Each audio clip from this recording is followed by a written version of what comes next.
Senhor amado, nesse momento nós vamos olhar para a Tua Palavra e pedimos que a Tua Palavra olhe para cada um de nós.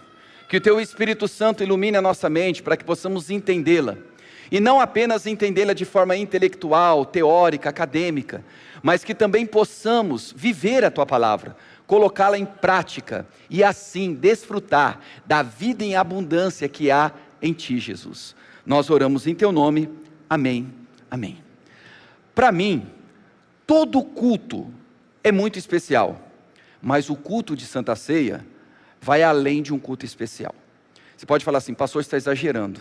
Eu duvido muito de uma fé genuína, saudável, de quem abre mão de estar num culto de ceia por qualquer outra coisa.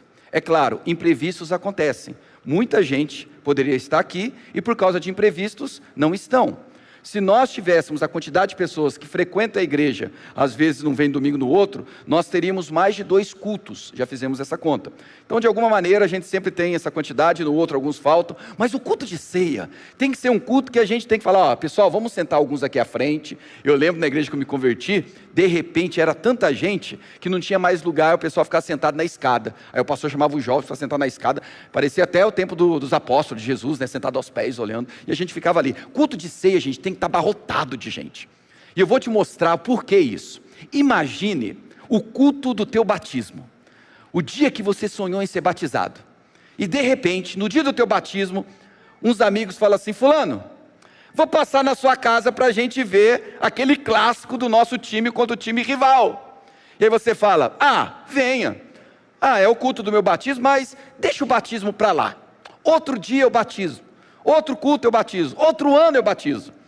Faz lógica você, no dia do teu batismo, trocar esse momento por qualquer outra coisa? Faz sentido para você? Não faz. Por que eu estou falando isso? Na Bíblia nós temos 2 ordenanças, 2 sacramentos deixados por Jesus, batismo e Santa Ceia. A Santa Ceia é a mesma extensão e expressão do batismo.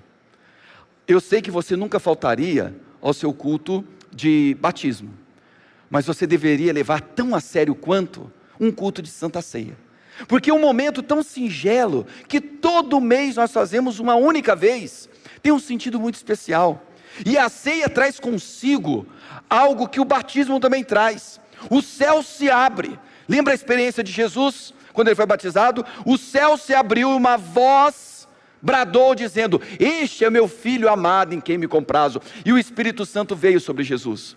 Na experiência da ceia, não é apenas um memorial, não é algo que nós fazemos como um lembrete, para não esquecer, mas a ceia, nós tiramos o pão e o cálice do uso comum, e agora, de forma graciosa, Deus faz com que esse encontro comunique graça sobre a vida daqueles e daquelas que participam. Que bom que você aceitou esse convite, que bom que você está aqui.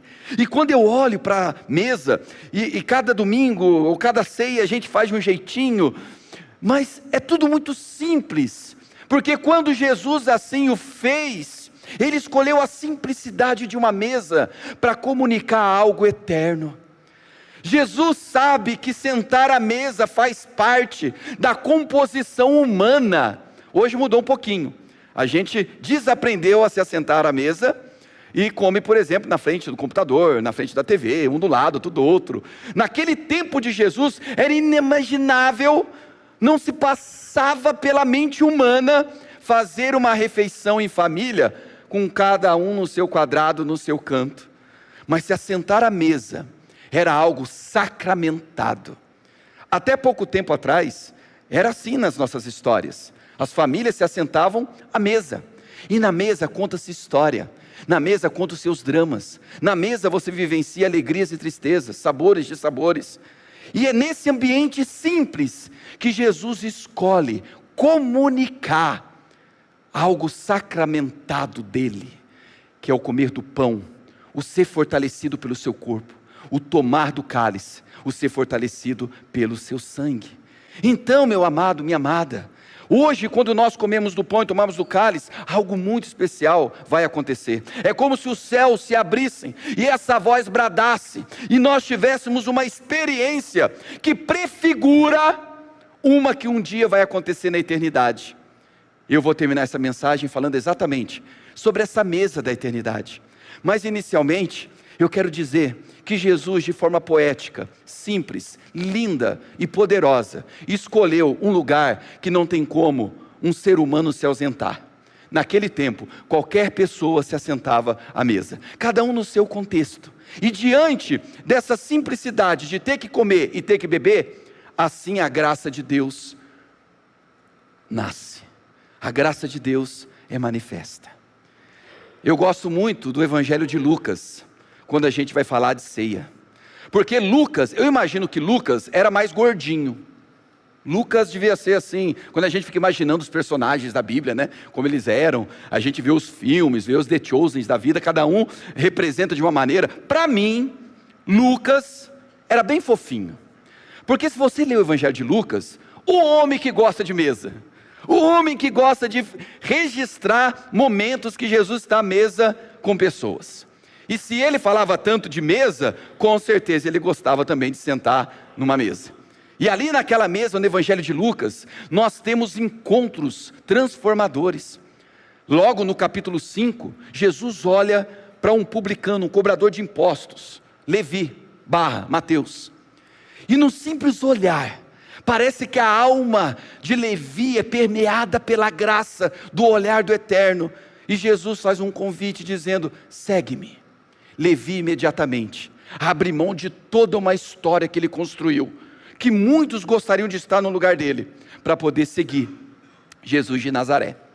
E esse Mateus, quando segue Jesus, sendo um cobrador de impostos, ele tem uma casa muito chique, ele tem muito dinheiro, tem muito recurso. O que ele faz?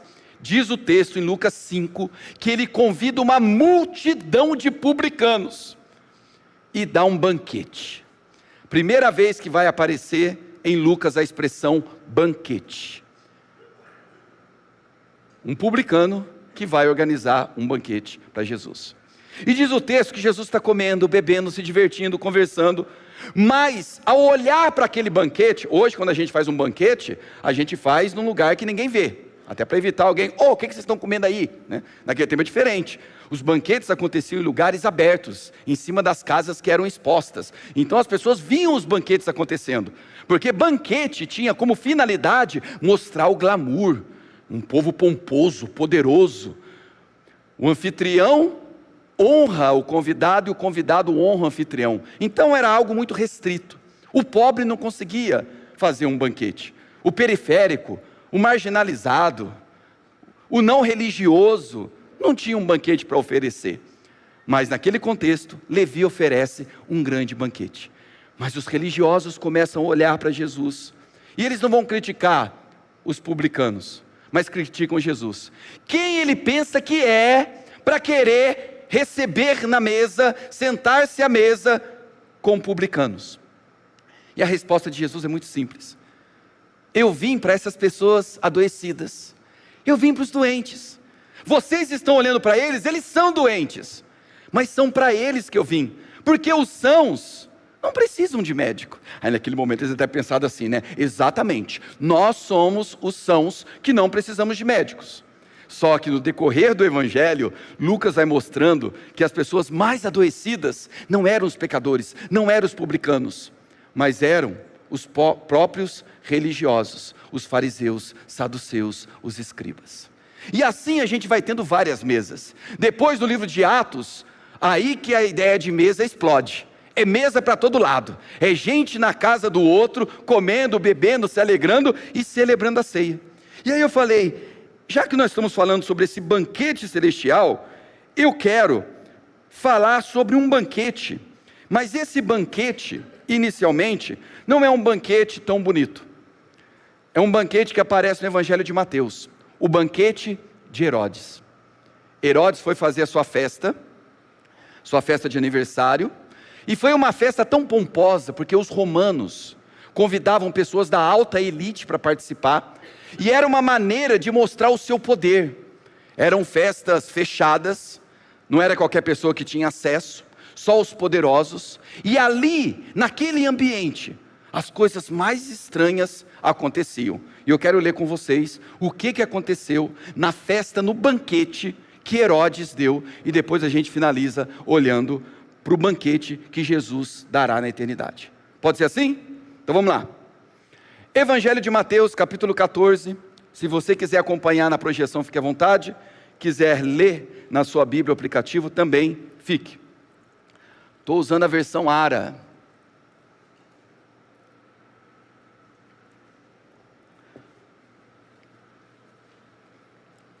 Mateus, capítulo 14, do versículo 1 em diante. Por aquele tempo, ouviu o tetrarca Herodes a fama de Jesus, e disse aos que o serviam: este é João Batista, ele ressuscitou dos mortos, e por isso nele operam forças miraculosas, porque Herodes, havendo prendido e atado a João, o metera no cárcere, por causa de Herodes, mulher de Filipe, Herodias, mulher de Filipe, seu irmão. Pois João lhe dizia: não te é lícito possuí-la. E querendo matá-lo, temia o povo, porque o tinham como profeta. Ora, tendo chegado o dia natalício de Herodes, dançou a filha de Herodias diante de todos, e agradou a Herodes, pelo que prometeu com juramento, dar-lhe o que pedisse. É isso? Nossa, daqui eu não estou olhando, e aqui está menor ainda. Então ela, instigada por sua mãe, disse: dá-me aqui um prato à cabeça de João Batista. Últimos versículos. Entristeceu-se o rei, mas por causa do juramento e dos que estavam com ele à mesa, determinou que lhes dissessem, e deu ordens e decapitou a João no cárcere. Foi trazida a cabeça num prato e dada à jovem, que a levou para sua mãe. Então vieram os seus discípulos, levaram o corpo e o sepultaram. Depois foram e anunciaram a Jesus. Gente, você consegue imaginar essa cena? Uma festa, um banquete de pessoas poderosas. Essas pessoas são tão poderosas que elas consideram a vida do outro como um jogo, algo descartável, algo que eu posso para poder agradar uma dançarina. E aqui essa linguagem é uma linguagem de sensualidade. Essas festas, havia dois momentos praticamente. O primeiro era de toda essa celebração, comia, bebiam, depois embriagados tinham todo tipo de orgia. E nesse contexto todo, uma mulher pede a cabeça de alguém. Parece mentira, parece ficção. Simplesmente: você gostou da minha dança? Você gostou do meu corpo? Você gostou do meu swing? Você falou que eu posso ter o que eu quero? Eu quero a cabeça de João Batista. Eu quero a cabeça desse aí que o pessoal chama de profeta. E o texto diz que por causa do ambiente que ele se encontrava, mesmo entristecido, ele mandou que decapitasse a cabeça de João Batista e fosse entregue numa bandeja de prata. Essa bandeja era utilizada até no contexto de casamento.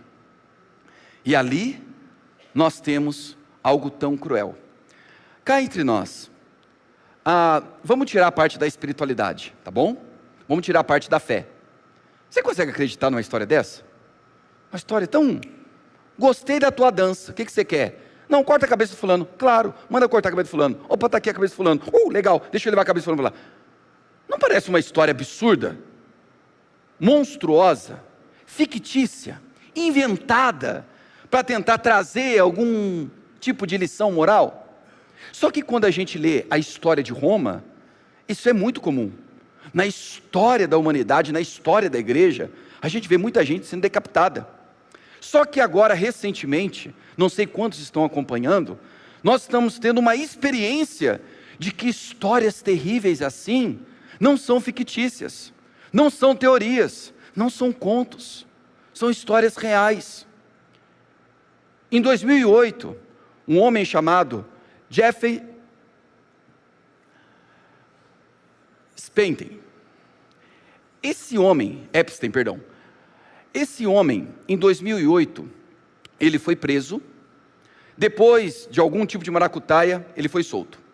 Em 2018 para 2019, novamente Epstein foi preso. E agora esse homem seria julgado por tráfico humano e por pedofilia. Vou cortar algumas palavras, porque senão eles derrubam a nossa live, ou diminuem o alcance.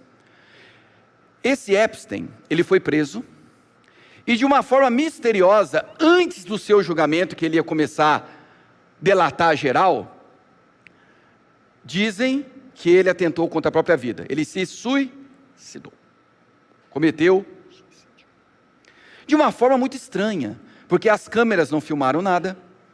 Um guarda disse que viu movimentos de tirando um preso.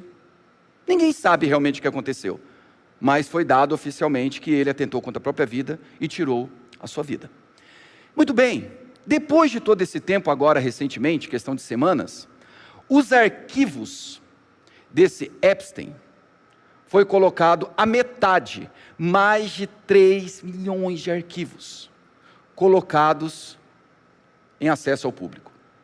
São trocas de e-mail, são vídeos, são fotos. E agora o mundo está assustado, porque esse homem, um multimilionário, tinha conexões com o mundo todo. Eu poupei vocês de algumas imagens aqui, mas você vai ver a imagem de poderosos com criancinhas, com bebezinhos. Eles praticavam orgias com crianças. Essa imagem aqui, extremamente chocante, você está vendo alguém saboreando um corpo. Foi encontrado vídeos, fotos, de coisas assim que você fica abismado, abismado. A quantidade de crianças. E o pior, está vendo aqueles bebês? Para você ter uma ideia, já foi mostrado nesses arquivos, que um personagem conhecido do nosso Brasil, João de Deus, lembra João de Deus? Aquele curandeiro? João de Deus, ele tinha uma parceria numa das fazendas do Epstein, e nessa fazenda ele levava meninas para poder ter bebês, e esses bebês eram, imagine, o que faziam com os bebês. Alguns eram vendidos, outros tiravam os órgãos, coisa, gente, que não dá para a gente passar aqui. Até nas imagens eu fui muito cuidadoso. Mas o que nos assusta são as pessoas envolvidas. E agora a grande bomba, talvez um dos homens mais poderosos do mundo, Trump, envolvido até o pescoço. Pesquisa, dá uma olhadinha. Graças a Deus, é que está acontecendo um movimento nos Estados Unidos. E eles estão pedindo que justiça seja feita. Apenas a metade dos arquivos foram liberados. Porque eles estão cogitando de não liberar a outra metade. Diz que é pior. O Epstein tinha uma ilha própria. E nessa ilha, esses personagens conhecidos, famosos, tem modelo do Brasil, tem nome de políticos do Brasil. No mundo todo, gente envolvida com esse homem. Mas agora, o grande clamor da sociedade é: como que, tendo conhecimento de tanto material condenatório, fizeram vistas grossas? Não é ficção. Pensar num rei que manda decapitar João Batista, parece que essas histórias estão muito próximas a nós. Só que nós não vemos. Os poderosos são intocáveis. Mesmo que se saiba, você acha que a maioria desses nomes serão punidos? Não vão ser.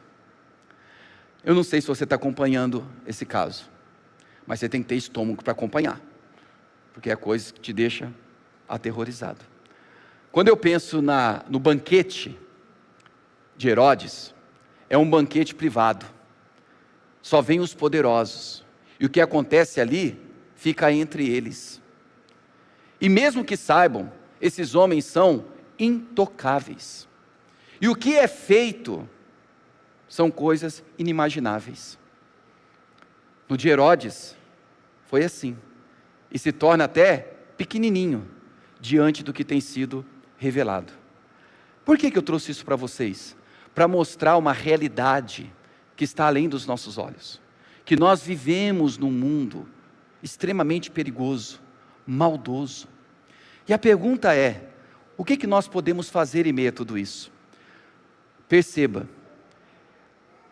esses banquetes do Epstein, eram banquetes desejados pela alta cúpula do mundo.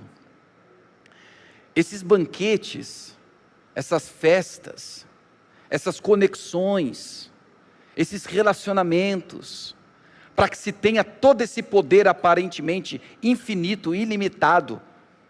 Aí nós estamos falando de bilhões.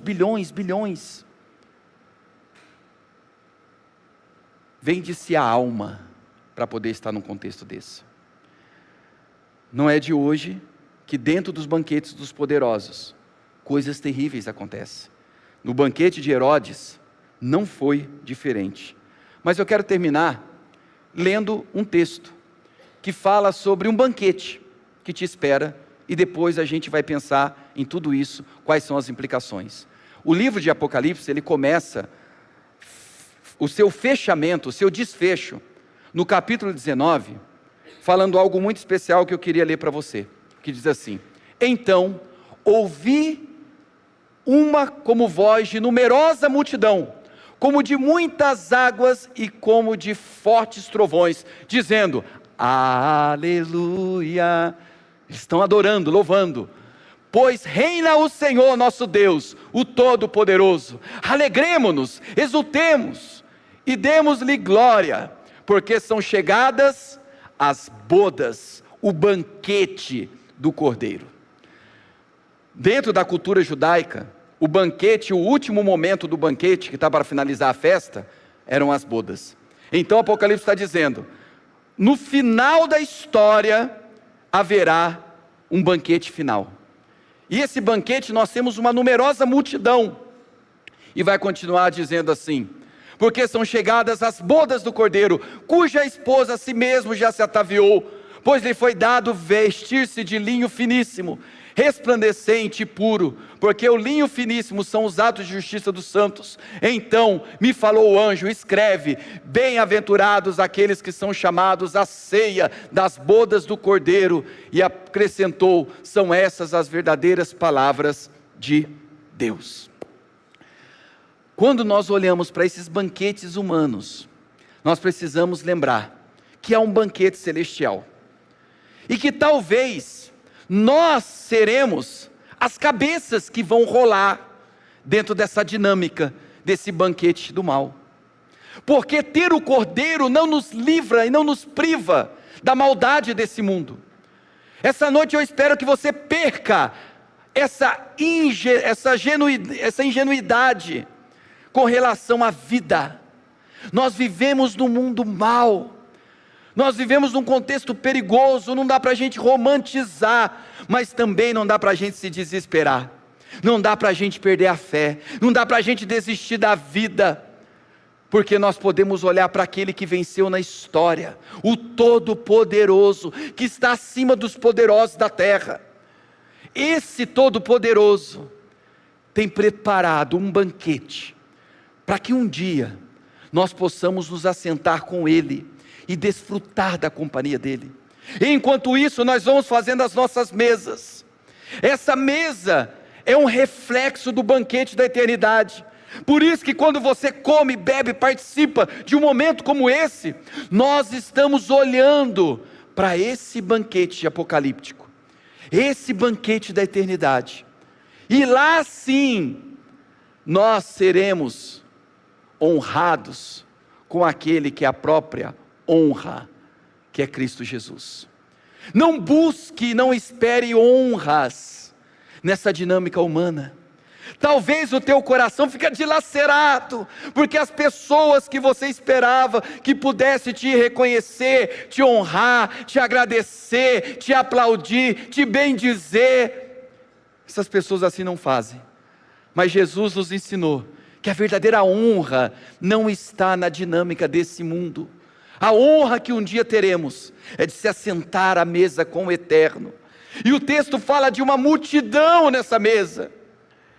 Essa mesa não é apenas de um povo, mas Apocalipse nos fala que esse Jesus comprou para si povos de todas as línguas, tribos e nações, formando um único só povo, o povo de Deus.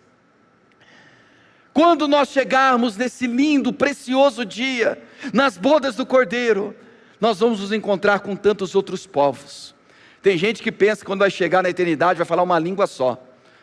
Tem linhas religiosas que defendem que você vai falar o hebraico. Lá todo mundo fala o hebraico. Mas João fala que viu povos de todas as línguas. Era cada povo falando a sua língua. Vamos afunilar um pouquinho? É como se o Brasil, com a sua vasta diversidade de povos dentro dessa nação, você vai no sul, o jeito que o sulista se veste, o jeito cantado que se fala. Você vai no norte, é um outro jeito de se vestir, é um outro jeito de se falar. E diante do trono, eles não vão usar a mesma linguagem, mas cada um com seu dialeto, cada um com suas expressões idiomáticas, cada um com a sua gíria cultural. Você vai chegar lá e você vai encontrar indígenas, salvos pela graça de Deus. E sabe o que esses indígenas vão dizer? Auê! Auê! Ou seja, a festa começou. Você vai chegar lá e vai encontrar irmãos nordestinos, nortistas, usando o seu palavreado. Você vai encontrar irmãos sulistas. Nós iremos encontrar vários idiomas, várias expressões, mas todas elas agora direcionadas ao Rei dos Reis, o Senhor dos Senhores. Por isso que não existe uma uniformidade em qualquer tipo de expressão de louvor. O europeu vai chegar com seus pianos, o escocês talvez com a gaita de fole, o africano vai chegar com seus tabaques, seus tambores. Ou você acha que todo mundo vai chegar lá, vamos começar o culto, por favor, traga o órgão. Você acha que é assim? João em Apocalipse não está vendo isso. Ele está distinguindo as canções de idiomas diferentes. As roupas, as vestes são diferentes. O dialeto é diferente. Mas todos estão adorando o Rei dos Reis, Senhor dos Senhores. E a beleza da diversidade, do grande banquete da eternidade, é que Jesus vai dizer assim: escuta, existe uma língua específica para você pronunciar, é o hebraico. Escuta, esse teu, não cabe aqui. Mas ali a gente vai aprender com a diversidade cultural.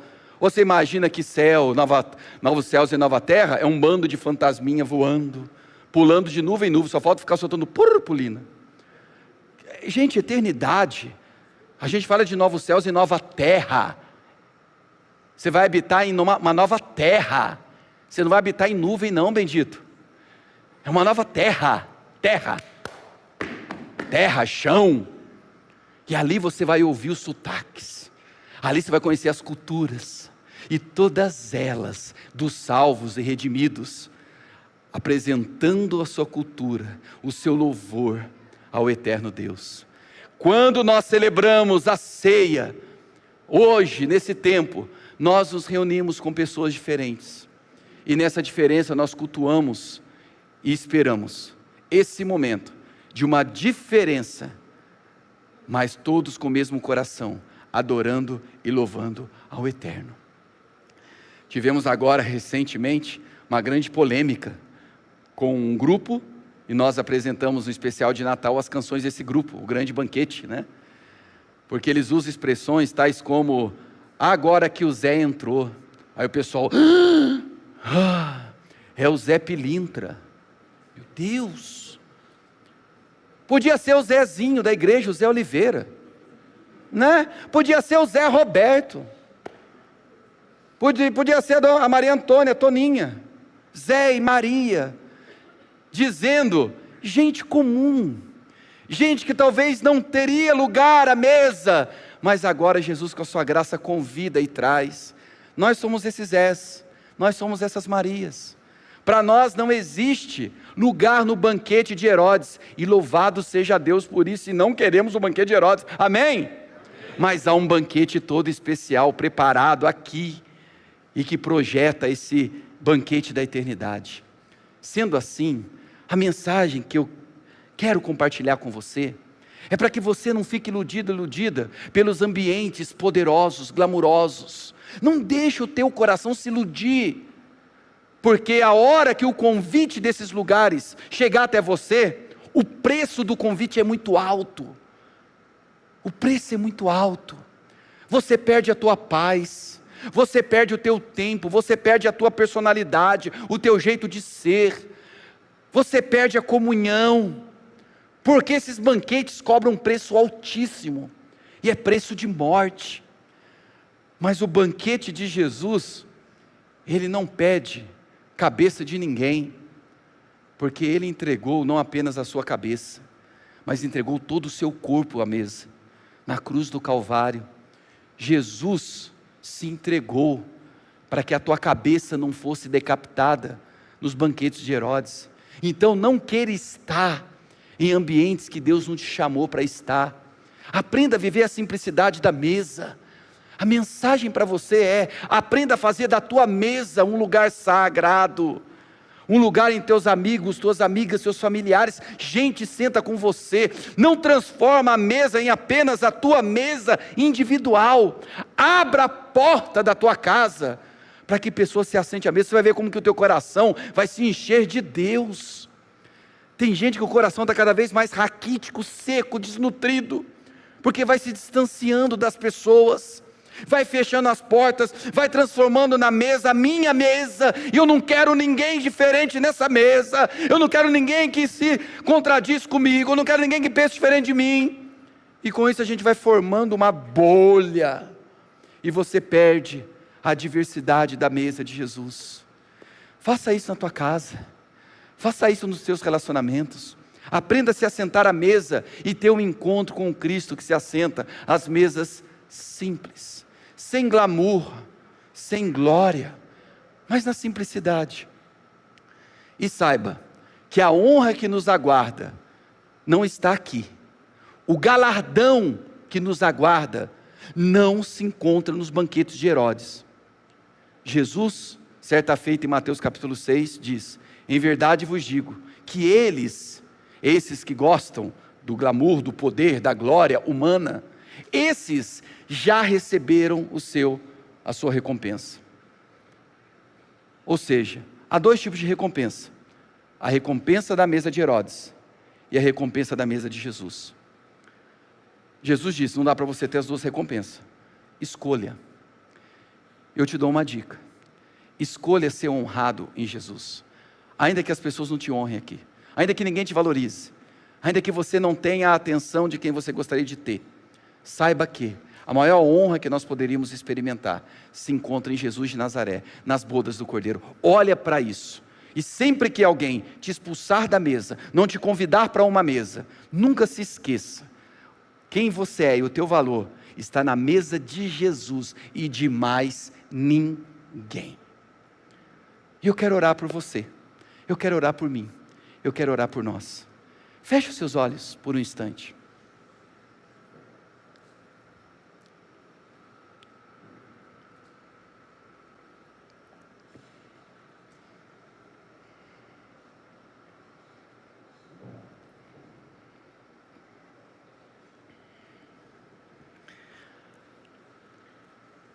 Talvez essa noite, diante dessa mensagem, o que passou à sua mente foi até um desconforto diante do que eu mostrei para você. Um desconforto diante de tamanha crueldade, maldade, do que acontece nos banquetes dos Herodes atuais. Talvez até os seus olhos se sentiram incomodados com as poucas imagens que eu projetei. Talvez você não se sentiu bem ao ouvir que uma cabeça foi decapitada no banquete da Bíblia, no banquete de Herodes. E talvez você é uma pessoa que no passar do tempo vai sempre guardando no coração os desconvites, o não ser convidado. Talvez o que mais tenha ocupado a tua mente seja uma sensação de menosprezo, de desprezo, e desejo de dar a volta por cima, para poder se assentar nos banquetes, e olhar para as pessoas que um dia não te convidaram para estar na mesa delas, e você falar: agora eu estou numa mesa maior do que a sua, eu estou num banquete, numa situação melhor do que a sua. Se livre disso em nome de Jesus essa noite, e fala: Senhor, eu quero desfrutar do teu banquete, da tua presença. Deus, eu não quero me ausentar da mesa dos meus irmãos, e nem quero ausentar irmãos da minha mesa. Eu quero me aproximar de pessoas, e permitir que pessoas se aproximem de mim.